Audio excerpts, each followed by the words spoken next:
ধন্যবাদ আপনাদেরকে। আমরা এখানে আজকে দিনের মতো কতটুকুন তেল আসছে কি আসে নাই, কি অবস্থা আছে, রিজার্ভ কতটুকুন আছে তা দেখার জন্য আসছিলাম। এসে দেখলাম এখানে প্রচুর মোটরসাইকেল দাঁড়িয়ে আছে। তো এনাদের সবার হেলমেট এবং লাইসেন্স আছে কিনা দেখতে বলতেছি। তার কারণ আইনানুগ ভাবে হেলমেট এবং লাইসেন্স ছাড়া রাস্তায় ওঠা উচিত না, এটা আপনারা সবাই জানেন। তো তাদেরও যাতে লাইসেন্স এবং হেলমেট থাকে, আর সেই ধরনের ব্যক্তিরাই যাতে তেল অন্তত পায়। আমরা যেহেতু মানে যদি ক্রাইসিস এখন নাই, আমরা ধীরে ধীরে সবাইকেই দিতে পারবো। যতটুকুন পরিমাণ দেওয়া যায় তা যেন আইনানুগ পদ্ধতিতে সঠিকভাবে হয়।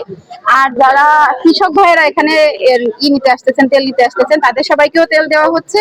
আজকে আমরা কিছুক্ষণ আগেই তেল আমাদের দিব এবং সবাইকে ধীরে ধীরে আমরা তেল দিতে পারবো, এবং সেটা যেন সঠিক পদ্ধতিতে হয়, এই হচ্ছে আমাদের চাওয়া। এবং আমাদের ডিপোর ম্যানেজার এখানে আছেন, ওনারাও সেটা দেখভাল করতেছেন, আমরাও দেখভাল করছি। আমাদের পুলিশ প্রশাসনের লোকজন আছে, আমরা সকলে মিলে চাইবো যে উল্টাপাল্টা কোনো নিউজ না ছড়ায়, সঠিকভাবে মানুষ যাতে তেল পায় এবং সঠিকভাবে কালিয়ার কোনো ঝামেলা ছাড়া আমরা আমাদের কার্যক্রম করতে পারি।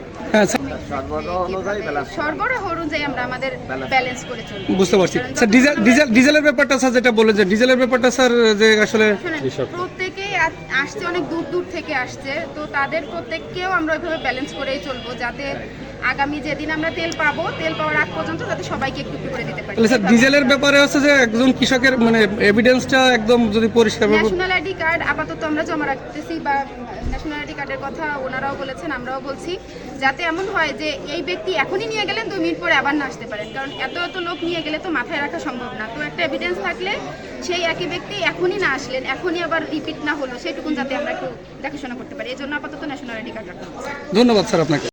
এই ঝামেলাতে আসলে এই যে পরিস্থিতি, রেশনিং পদ্ধতি বলেন বা যে পর্যায়ে আপনি তেলটায় যে আপনার হেলমেট থাকতে হবে, গাড়ির কাগজপত্র থাকতে হবে, এই বিষয়টাকে আপনি কিভাবে দেখছেন? ম্যাজিস্ট্রেট সাহেব যে নিয়মটা করছেন আমাদের জন্য ভালো হবে, কারণ বৈধ গাড়িতেই আমরা তেল পাবো এবং তেলের যে সংকট আমরা তা মোটামুটি মিটিয়ে নিতে পারবো। আমার লাইসেন্সও আছে, আমার হেলমেট আছে, আমার গাড়ির কাগজ আছে, সরকারি নিয়ম যেটা সেটা আমরা মেনে চলবো। আপনার নাম কি ভাই? আমার নাম উজ্জ্বল মল্লিক। ধন্যবাদ আপনাকে। ভাইরা তাহলে একটু দিয়ে দেন। এই যে বিষয়টা হেলমেট ছাড়া তেল বিক্রয় নিষেধ বা বিধিনিষেধ যেটা আছে, এটাকে আমি অবশ্যই সাধুবাদ জানাই। এটা একটা ভালো উদ্যোগ। কেননা এখানে অনেকে আছে যারা হেলমেট ছাড়া, ড্রাইভিং লাইসেন্স নাই, গাড়ির কাগজপত্র ঠিক নাই, তারা সেভাবে পাম্পে ভিড় করেছে, যে কারণে আমরা যারা মানে বৈধ কাগজপত্র নিয়ে হেলমেট সহ তারা চলে, আমরা এসে ভোগান্তিতে পড়তে হয় তাদের কারণে। এবং তারা যেভাবে চলাফেরা করে পথে, এতে অনেক সময় আমরা অ্যাক্সিডেন্ট করবো না, কিন্তু তারা এসে আমাদেরকে অনেক সময় পিছন দিয়ে ঠান্ডা দিয়ে করে দেয়। এটা এই উদ্যোগটা, হেলমেট সহ তেল না দেওয়া, এটা আমি মনে করি যে এটা খুবই ভালো উদ্যোগ। এবং এভাবে যদি চলতে থাকে তাহলে আমি মনে করি আমাদের কালিয়া উপজেলা এবং আমাদের সমাজ ভালো চলবে ইনশাল্লাহ।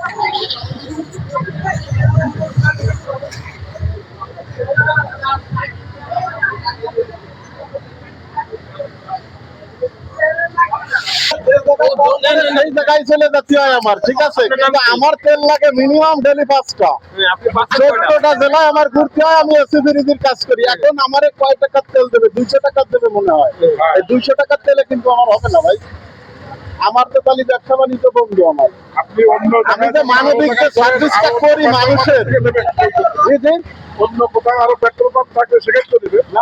আর দেখা যাচ্ছে কালিয়া এই যে একটা জায়গায়, এই জায়গা ছাড়া তো মনে করেন এই যত জেলায় করেন না বলছে। হ্যাঁ, দুনিয়া যত জেলায় আরো পেট্রোল পাম্প আছে ভাই। এখন তো নিয়ম হচ্ছে এই যে এখন হেলমেট